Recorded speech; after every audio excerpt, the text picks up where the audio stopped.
And next up we have Errol Lamb, who I think is also going to be doing some reading. So please give him a round of applause.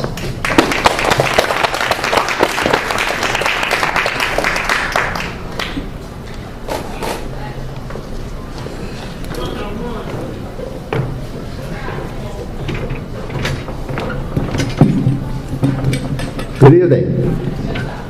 What's this, third week of school, and we didn't have anything the first week, and last week I was sick.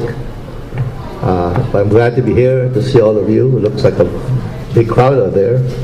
Actually, I'm glad I'm here tonight because today I went to eat at an Indian restaurant, and I was feeling sick after because I got a little carried away. Hey, you can laugh. For those who got it. Not as good as Matt, but the second thing is I want to update you on the banners behind. I'll give you a little preliminary because, well, I'll tell you why. Come down to the present situation. I talked to the vice president of the marketing, blah, blah, blah, and she gave me the rundown.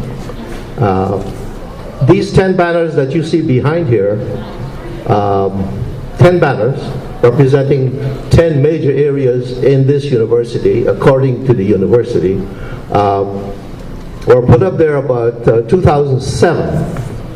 And it was not planned that the banners would actually be here, but they ended up here, and that's why we see them here.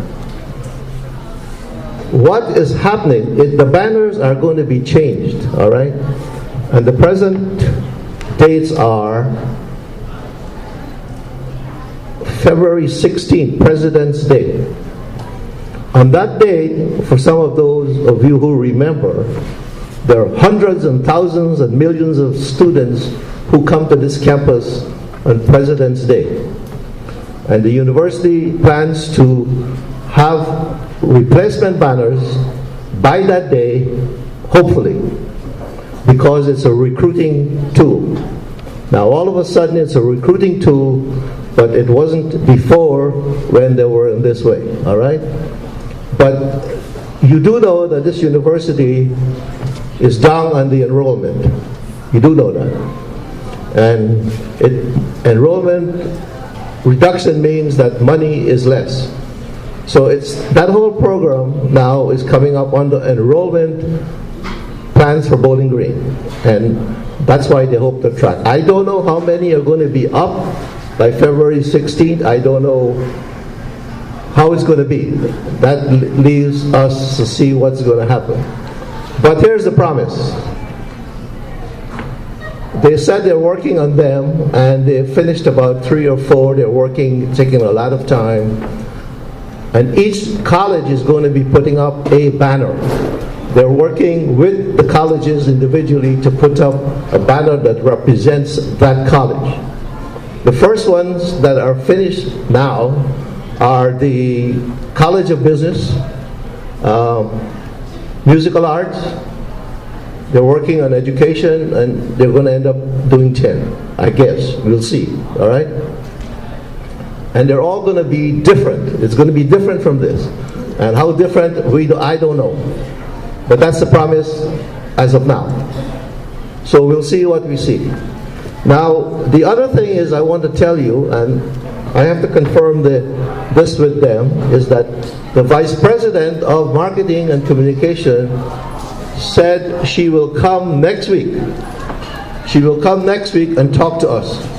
All right? So you can hear it, for a better expression, from the horse's mouth next week.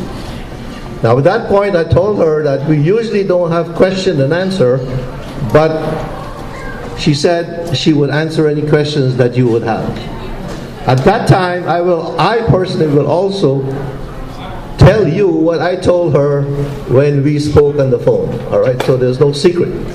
I'll tell you what I told her. I won't tell you tonight in her absence. All right. It was quite a nice conversation, however, and I look forward to that. And that is the update, right, as of the banners as of today. In the meanwhile, next Wednesday, a group of students are going to meet with her. And I guess you'll hear the same story, I don't know. But a group of students, and if any of you are interested, you're welcome to go. It's 9:30 in the morning next Wednesday. All right? And it's on the Facebook for those who know what I'm talking about. But if you're interested and you're not, let me know. But a group of students are going 9:30. All right? That is the update. And I'll do the last part here. Yesterday, a friend of mine, he's bald. It was his birthday. And I gave him a comb. Right? And he said to me, I will never part with this. Thank you.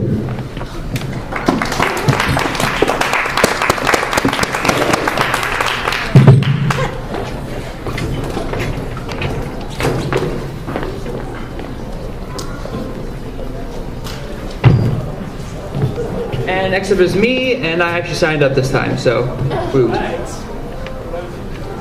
More Bukowski. First one's called Scene from 1940. I knew you were a badass, he said. You sat in the back of art class, you never said anything. Then I saw you in that brutal fight with that guy with the dirty yellow hair. I like guys like you. You're rare. You're raw. You make your own rules. Get your fucking face out of mine, I told him. You see, he said, you see? He disgusted me. I turned and walked off. He had outwitted me. Praise was the only thing I couldn't handle.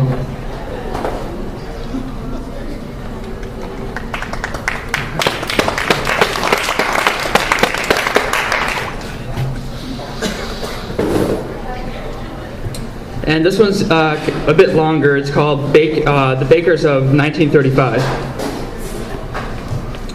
My mother, father, and I walked to the market once a week for our government relief food. Cans of beans, cans of weenies, cans of hash, some potatoes, some eggs. We carried the supplies in a large shopping bag.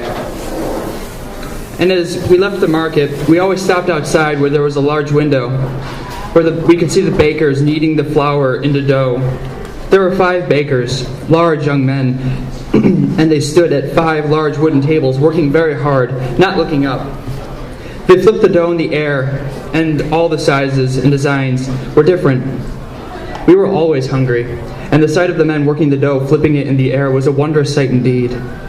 But then it would come time to leave, and we would walk away carrying our heavy shopping bags. Those men have jobs, my father would say. He said that each time. Every time he watched the bakers, he would say that. I think I found a new way to make the hash, my mother would say each time. Or sometimes it was the weenies. We ate the eggs all different ways: fried, poached, boiled.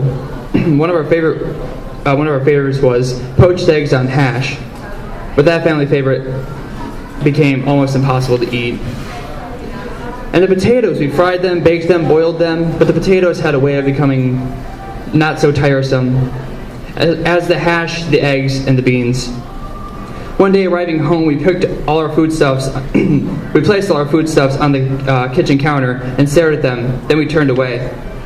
I'm going to rob a bank, my father suddenly said. Oh no, Henry, please don't, said my mother. Please don't. We're going to eat some steak. We're going to eat steaks until it comes out of our ears. But Henry, you don't have a gun. I'll hold something in my coat. I'll pretend it's a gun. I've got a water pistol, I said. You can use that. My father looked at me. You, he said. Shut up! I walked outside. I sat on the back steps. I could hear them in there talking, but I couldn't quite make it out. I could hear them again. It was louder. I'll find a new way to cook everything, my mother said. I'm going to rob a goddamn bank, my father said. Henry, please don't, I heard my mother. I got up from the steps, walked away into the afternoon. Thank you.